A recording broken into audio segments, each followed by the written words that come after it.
अस्सलाम वालेकुम स्टूडेंट्स, कैसे हैं आप सब। उम्मीद है अच्छे ही होंगे। आज हम एफपीएससी लेक्चरर फीमेल मैथमेटिक्स का पेपर डिस्कस करने लगे हैं जो कि 13/8/2024 में हुआ है। तो बच्चे चलें देख लेते हैं। क्वेश्चन नंबर 1 है आपके पास, in topological space X A what is the dense topology of A prime where A prime denote the complement of A. Option A is equal to A bar. Question option number B, A is equal to X. Option number C, A complement bar is equal to X. Option number D, A bar is equal to x. तो इसका correct answer है आपके पास A complement bar is equal to x. बच्चे question number 2 देख लें। For the ellipse, अगर आप एलिप्स की बात करें तो बच्चे एलिप्स में आपकी एक शेप होती है एलिप्स, और उसकी इक्वेशन जो है वो है आपके पास X square over A square plus Y square over B square is equal to 1 where B greater than A. Which of the following is correct. तो इनमें से बच्चे कौन सा करेक्ट होगा। Option A x is equal to 0, option B Y is equal to 0, option C X is equal to 2a, option D none of these. तो इसका जो करेक्ट आंसर है वो है आपके पास y is equal to 0। Option B इसका correct answer. चलिए नेक्स्ट चलते हैं क्वेश्चन नंबर 3 की जानिब। For the series 1 plus 1 over P N plus 1 over P की power n minus 1 plus 1 over P की power n minus 2 plus up to so on. Basically ये series है आपके पास। When does the series converges. तो ये हम लोग पी टेस्ट अप्लाई करते थे और पी टेस्ट अप्लाई करके चेक करते थे कि कब हमारी सीरीज कन्वर्ज करेगी और कब हमारी सीरीज डाइवर्ज करेगी। तो ऑप्शन देख लेते हैं, p greater than 1, p less than equal to 1, p is equal to 0, p less than 1। तो इसका करेक्ट आंसर है पी ग्रेटर देन 1। नेक्स्ट देख लेते हैं क्वेश्चन नंबर 4। द स्केलर और invariant of the inversion of a tensor has a rank of. कि आपके पास scalar जो टेंसर होता है उसका क्या रैंक। तो जाहिर सी बात है, अगर वो स्केलर है और स्केलर टेंसर का हमेशा रैंक 0 होता है। ये चीज हम लोगों ने पढ़ी है। तो option number A is the correct. 0 is the rank of scalar. Next देखें, the equation A X equation of parabola. The equation 8ax is equal to 27y square represent a parabola, a circle, an ellipse, a hyperbola.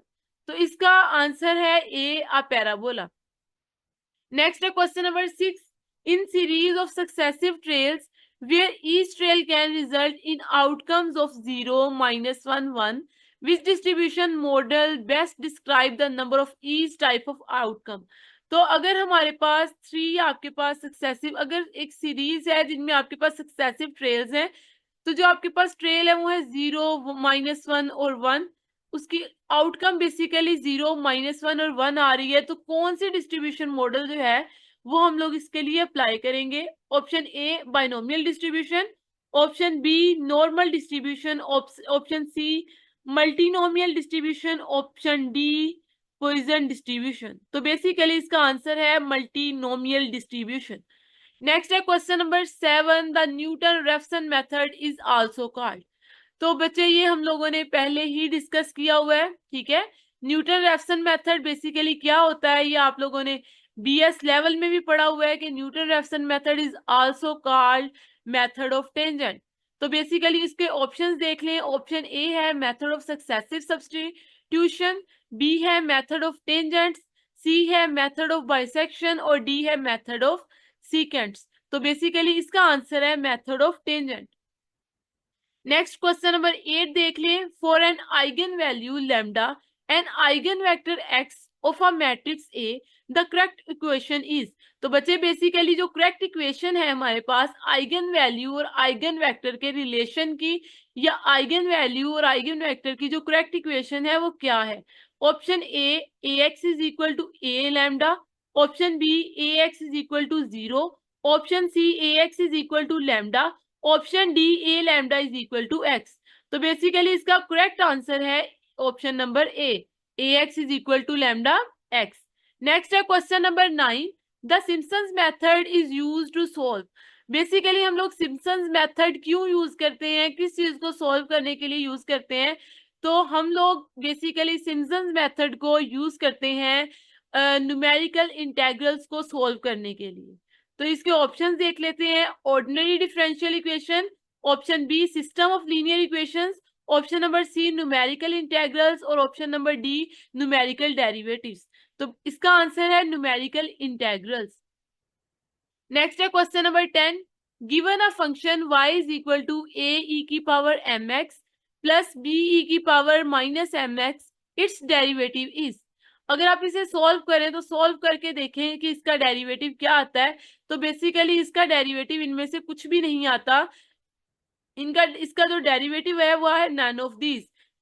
अगर आप इसे derivative लेना चाहें तो आप इसका derivative भी ले लें, डेरिवेटिव लेके भी चेक कर लें। तो इनका डेरिवेटिव यहाँ पे मैं आपको लेके दिखा देती हूँ। Derivative dy with respect to हम x लेंगे तो dy over dx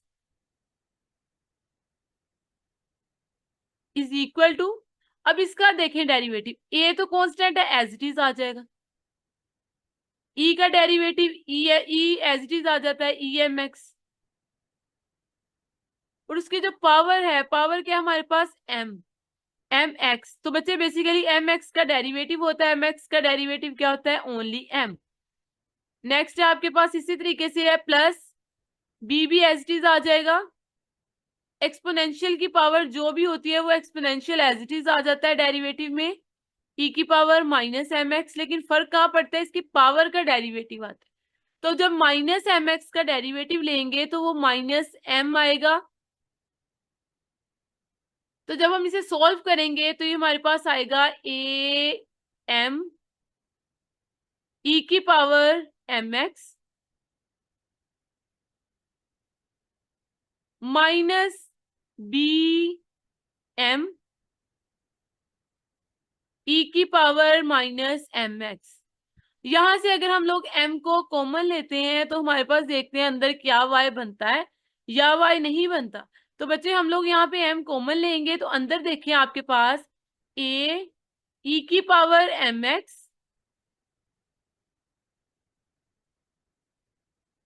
minus b e की पावर माइनस mx।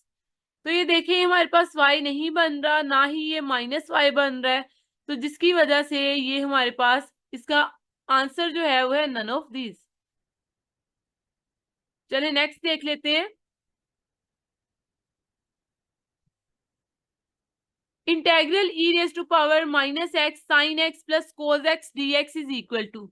तो जब हम इसका इंटेग्रल लेते हैं, इसका इंटेग्रल भी आप लेके चेक कर लें, तो इसका इंटेग्रल का आंसर आएगा आपका, इसका आंसर आ रहा है -1/2 e power minus x sine x plus cos x.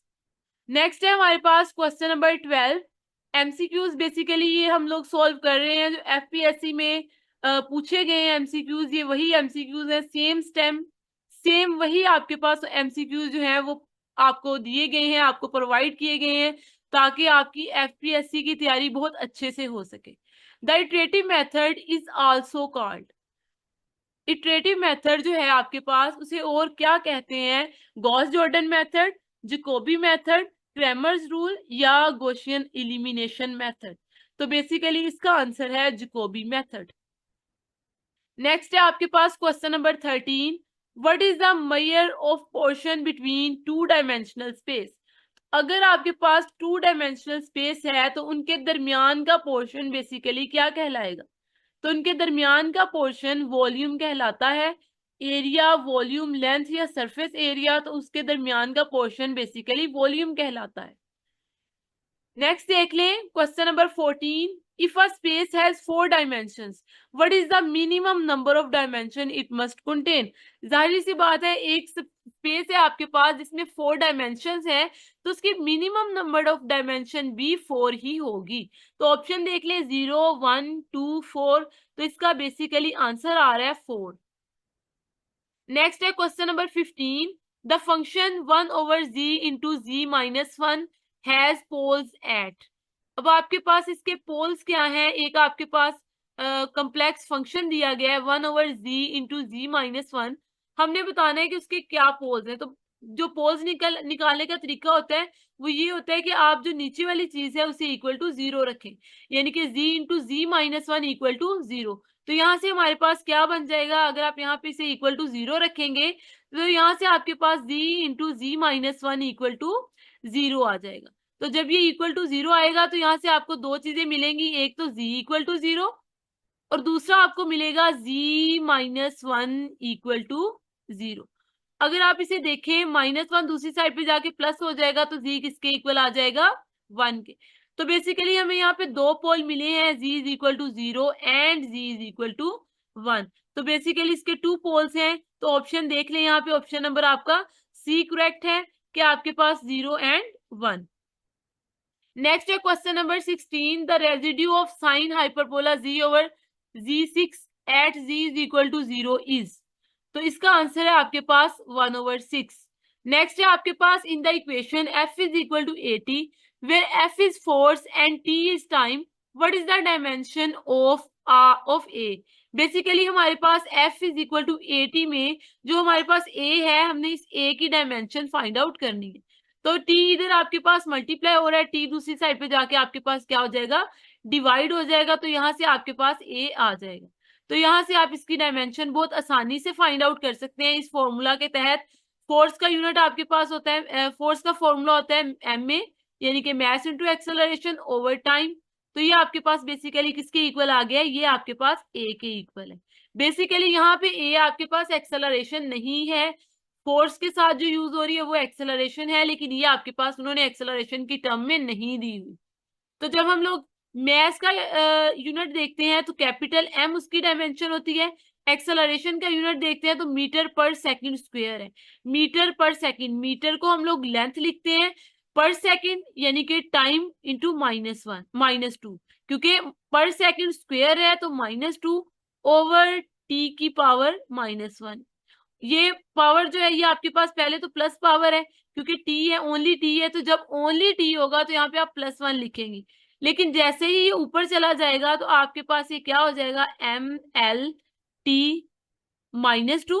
ये नीचे आपके पास क्या है, +1 है, ये ऊपर जाके क्या हो जाएगा, -1।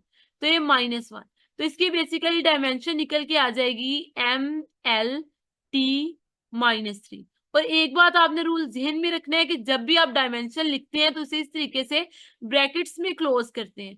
तो यहाँ से देख लें कौन सा ऑप्शन करेक्ट है, तो basically C option is correct answer.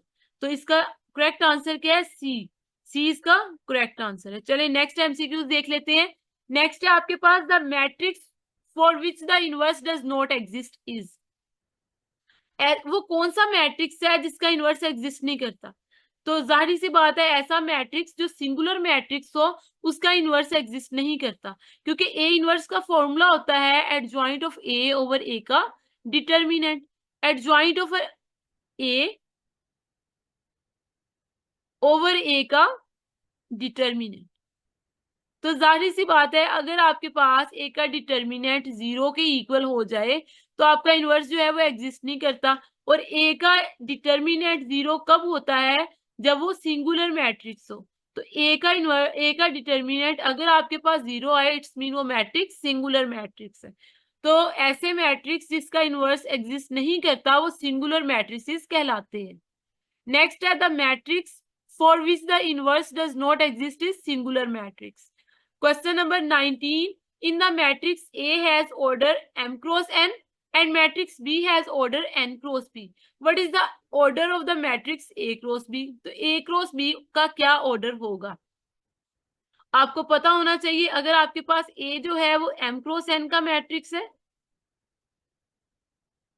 और अगर आपके पास जो B है वो आपके पास n cross b का मैट्रिक्स है, तो ये जो चीजें कॉमन होती हैं इसे आप इग्नोर करते हैं, इसे आप नहीं लेते, तो बाकी ऑर्डर ए क्रॉस बी का क्या आ जाएगा, एम क्रॉस पी।